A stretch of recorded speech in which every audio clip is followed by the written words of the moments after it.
Ciência e Fé começa agora, voltando aqui com o tema da Reforma, que agora de 31 de outubro faz 500 anos da Reforma, 2017, 1517 para 2017, 500 anos. Estamos aqui com José Eugênio, psicólogo e teólogo, e com Gustavo Viana, pedagogo e teólogo.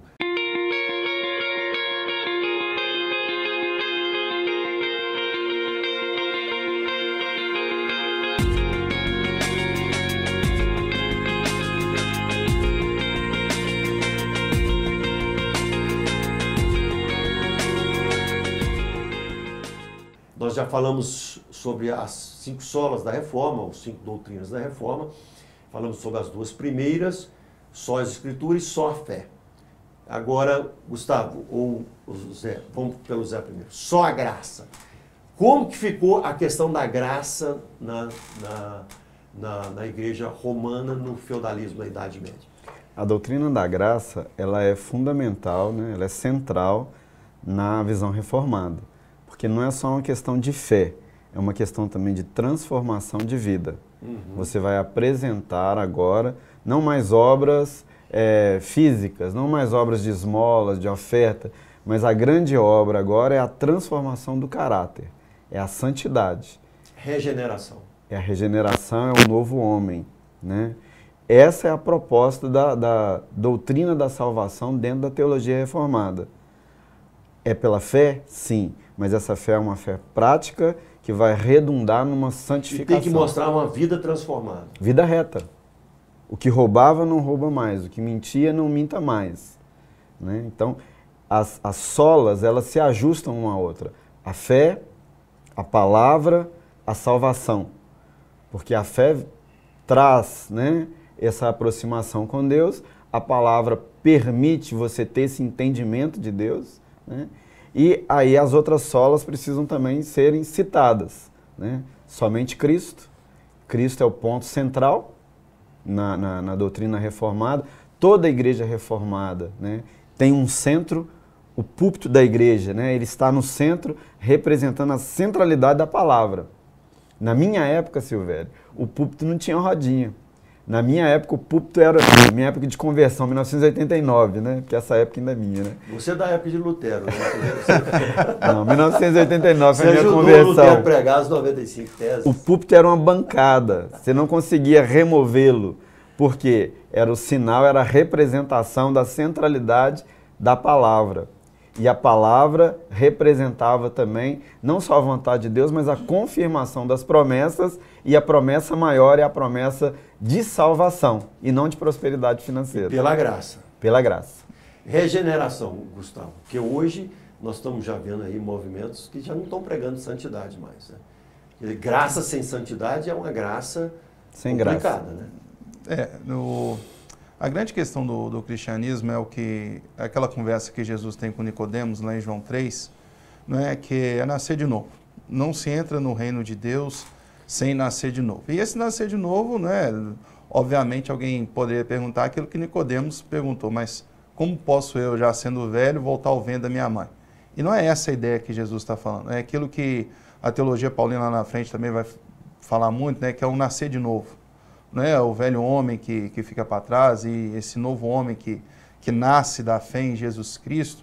Né, é muito interessante essa questão da santidade, porque ela é dupla. Né? Quando a gente pensa em santidade, a gente pensa somente aquilo que a gente tem que deixar de fazer. Pelo contrário, como bem já falou o pastor Eugênio aqui, é o que Paulo fala lá em Efésios 4.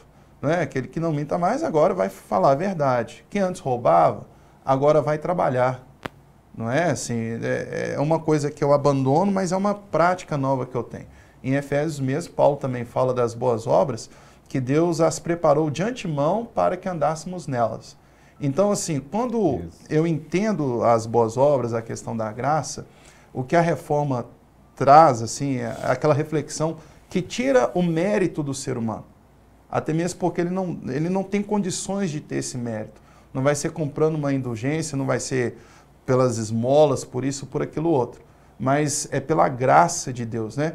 E o mérito, então, agora recai todo sobre o sacrifício de Cristo. O sacrifício de Cristo. Né? Nosso pastor, ele tem uma fala que eu acho interessante, que diz assim, que a salvação é pela graça, ela não é de graça. ela não é de graça porque um dia Cristo, né, pagou o preço da nossa justificação. Então, ele tem a graça. Inclusive, ela inclui a justificação, quer dizer, tem um sangue que está sobre nós, Sim, que é o sangue de Jesus. Quer dizer, a graça envolve a fé, envolve a regeneração e a justificação. Quer dizer, ele é colocado em nosso lugar. Sim. Quando Deus olha para nós, ele vê o Filho. E a justificação envolve isso. Né?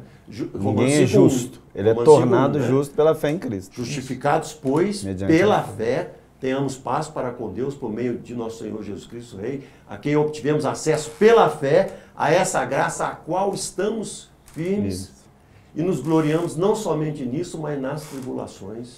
Esse é o outro lema, o quarto lema da reforma. Só Cristo. Só Cristo. Somente Cristo. Não há salvação fora de Cristo. Em Cristo nós temos a salvação.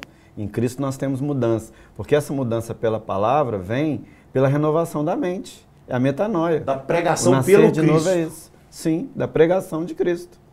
A nova mentalidade é a mentalidade de quem? É a mentalidade de Cristo. Cristo em nós, Colossenses 1:27, é a esperança da glória. E aí é o quinto lema da reforma. Só lhe deu glória. Glória somente a Deus. Né? Toda a glória, toda a honra é dada a Deus. Não ao homem, não à instituição, não às obras. Toda a glória é dada a Deus, que é o autor e consumador, não só da fé, mas também da salvação, da nossa regeneração e da justificação. E é ele que deu o Filho, quer dizer. Que é a nossa justificação. E que deixou que o Cristo é o Filho ungido pelo Espírito Santo. Quer dizer, que você tem toda a trindade dentro das 5 solas. Você tem a operação do Pai, você tem a operação do Filho, você tem a operação do Espírito Santo, santificando a igreja. Né? Aí, a ação do Espírito Santo ela não é muito bem colocada na doutrina reformada. Porque as 5 solas, nós citamos aqui, né? Recapitulando, somente a fé, somente a graça, somente Cristo, né? Somente as Escrituras e glória somente a Deus. Então, aparentemente, não tem uma sola, né? Não tem um chamado ao Espírito Santo. Mas está embutido. Mas né? Se você analisa as 5 solas, obviamente é uma ação do Espírito Santo transformadora da igreja e do indivíduo. Essa ênfase do Espírito Santo como batismo no Espírito Santo só vem, como você falou no programa passado, Gustavo, só vem aí no final do século XIX, né?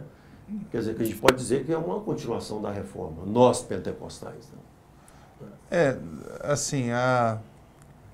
Digamos que essa reforma, há uma grande diferença. E quando a gente está pensando em reforma aqui, a gente está pensando em um rompimento com a Igreja Católica. Né? O surgimento do movimento pentecostal, ele vem do movimento protestante, ou seja, daquele movimento que... Estou falando assim, em termos de doutrina, podemos considerar como se for mais uma sola da reforma, mais uma doutrina da reforma, que é uma doutrina primitiva, que é historicamente, o pentecostalismo é colocado fora do movimento das reformas, porque aí divide as igrejas reformadas com a doutrina reformada, e a confissão de fé da reforma são as solas. A confissão teológica são as solas. Eu estou falando assim, as igrejas históricas, elas caracterizam pela fé em Cristo e na palavra, como centro. O movimento pentecostal, que já surge no protestantismo, a característica é outra. É a busca pelos dons espirituais, especificamente o dom de línguas. Sem ele não há espiritualidade. Sem deixar as solas da reforma. Em alguns movimentos deixa-se sim. Assim, mas são movimentos esporádicos, porque se você vê... Mais tidos como pentecostais. A grande, com exceção da grande luta lá do arminianismo com o calvinismo, mas esses movimentos pentecostais, que na maioria são arminianos, né, eles também continuam pregando o Cristo, só a Deus a glória, só a Escritura como palavra, só a graça e só a fé. Eu estou colocando assim, nós como pensadores da igreja. E esse é o grande ponto de divergência. Porque quando você diz assim, olha, os movimentos pentecostais são arminianos, são mesmos.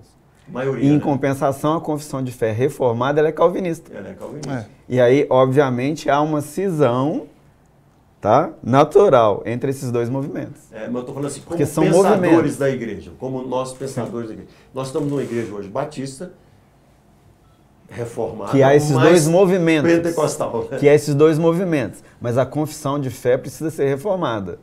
A A Escritura confissão de como fé, sim. centro e Cristo como centro. Exatamente. É isso que eu estou dizendo. Mesmo o movimento pentecostal, se ele não estiver dentro das 5 solas da reforma, ele está quebrando a estrutura bíblica. Sim. Concorda Isso é comigo, fato. Gustavo? Sim. Agora nós precisamos entender o que é palavra. Porque houve uma divergência aí da palavra, né? Do catolicismo para o protestantismo. Porque a palavra, o que era? Era a palavra do sumo pontífice dada à igreja. Mas como escritura, como bíblia. Para a quando igreja o cano reformada, sim. Para a igreja reformada é o cânon. fechado. É o cano. É a Bíblia. Uhum. São 66 livros históricos que nós temos hoje. Então, aqui já estão me dando sinal ali. A gente vai voltar agora a falar sobre a nova reforma.